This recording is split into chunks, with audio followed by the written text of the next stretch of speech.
Hello everybody, welcome to the Pantheon Rise of the Fallen Direlord guide. Direlord is one of the 3 classes available to play as the tank role, along with the Warrior and Paladin. The Warrior and Paladin can wear plate armor, and the Direlord can equip up to chain armor. They're a dual-wield class or a 2-hand class, limited to slashing weapons, either axes or swords. They're primarily, they're either in a group, the main tank, or in a raid situation will probably be set more to an off-tank or caster tank role, as they do have many innate abilities that give them higher resists, passives that give them resists, and abilities that, like a paladin, will get bubbles to take the brunt of incoming damage, as well as silencing spells, and abilities that can actually convert or absorb spells into essence. The main resources that are needed by the Direlord class are readiness and essence. Essence is the red bar on the bottom of my nameplate up there in the top left corner. Readiness, like most classes, most melee classes, is the white bar in the middle with the 3 segments on it. Your techniques will use that readiness bar, and most of your other spells will use or consume your essence.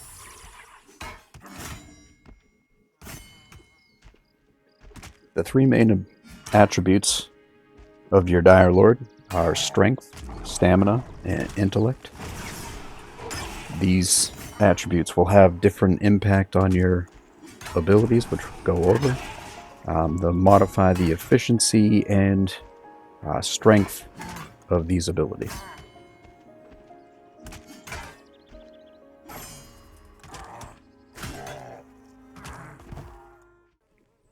First up, we have our stances. Nightmarish is our tank stance. 10% of our damage is applied as bonus threat. The next stance is Torrential Veins. It increases your constitution by 2 and essence regeneration by 20%. It is primarily used during soloing, but they can be swapped in the middle of combat. It provides you with a passive ability up here in the top right. Other passive abilities are Blood Fiend, which heal you up on attacks. And another passive is Sanguine Cloak, which raises your resistances by 5. Our first action ability is Blood Boil. It's a damage over time, fire-based. Every 3 seconds for 24 seconds it deals damage and generates threat. Provoking Phantoms is your single target main threat generation ability. Each ability you use after this stacks and builds threat on the main target. Life Tap gives you 75% of the damage dealt on the target. Deafening Whisper is a single target silence spell. It's within melee range. Essence Harvester regenerates essence over 30 seconds, up to 450 essence. It's castable every 1 minute. Splatter is a bleed effect. It's a cone AoE cleave effect that adds bleed to all the targets in front of you, up to a 6-meter range. Devour Dexterity steals dexterity from the target and gives it to you. And it lasts 5 minutes. Same thing as Dexterity, this time Constitution. These both can be up at the same time and both last 5 minutes. Next, we start with the techniques. We have Haunted Slash. Generates threat and does moderate damage to the target based off strength and intellect.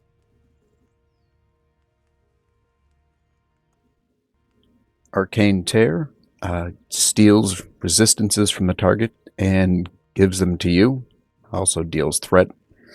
This ability stacks up to 3 times. Ready Blade significantly increases your parry rating for 40 seconds. It's great damage mitigation from melee mobs. Rune Carver deals minor damage and generates 200 essence. First up on the utility hotbar is Touch of Blood. It's a little like the Lay on Hands ability of the Paladin. It's castable once every 30 minutes. It pretty much is a complete heal. Very useful in sticky situations. Sanguine Shield is a bubble spell, lasts 4 seconds, and the health of the bubble is about 25% of your maximum health. Vital Cage is an absorb bubble that will take incoming spell damage and convert it to essence.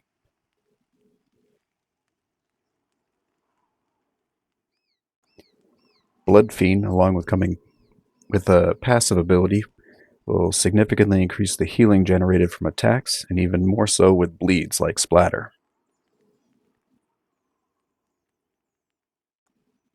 Harm Shield is a 15-second, 20% damage reflect, castable every minute and a half.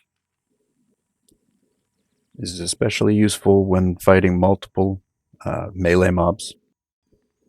Dire Mark is a damage redirection spell that directs 30% of the damage for 10 seconds from a group member or raid member. Exposure puts the target in an exposed state, which other members of your group can exploit and add additional debuffs. It's a little more complicated game mechanic that I'll explain in another video later.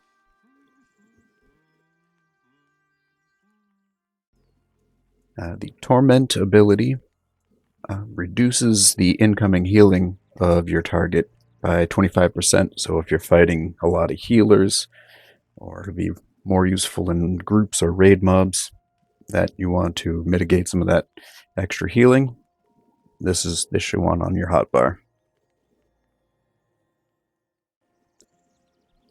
Laden Blood is a progressive snare to an eventual root. It helps with mobs that are trying to flee, so try not to get any extra adds for your group.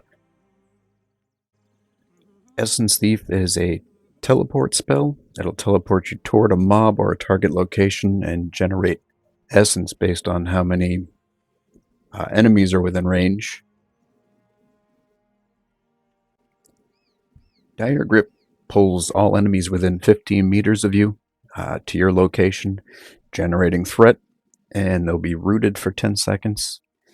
However, every instance of damage has a chance to break root, so you want to be careful using Splatter after this one.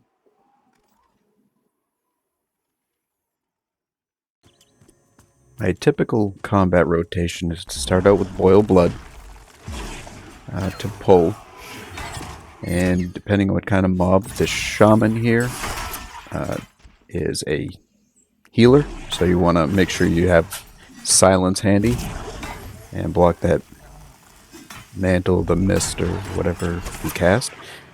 You also want to Devour Constitution and Dexterity if you don't already have it up. You want to get your Ready Blade up for your extra parry rating, to parry extra incoming attacks, and using your Rune Carver to generate an Essence Harvester to generate essence during the fight. And anytime you have extra readiness, hit that Haunted Slash. If you got it up, you can also use Harm Shield. It has a 1.5 minute cooldown, so just depending on how the fight is going and what you're fighting, multiple mobs at the same time, you may want to have it up.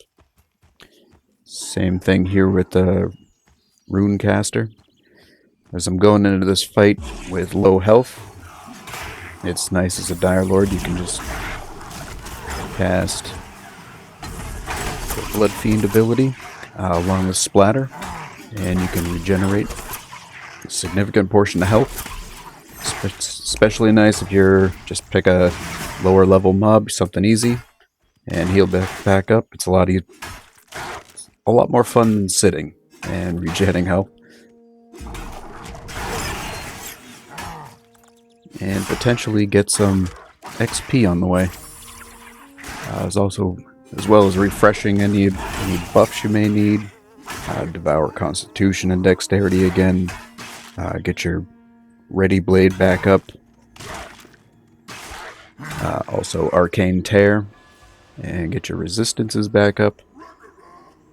And go fight something a little more entertaining.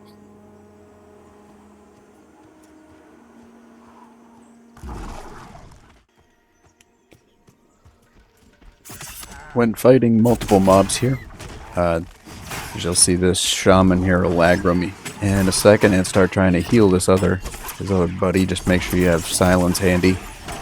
Hopefully it's not on cooldown. Just group them up in front of you and do Splatter, which is your frontal cone AoE bleed spell. You can also pop any cooldowns you have, longer cooldowns you have, like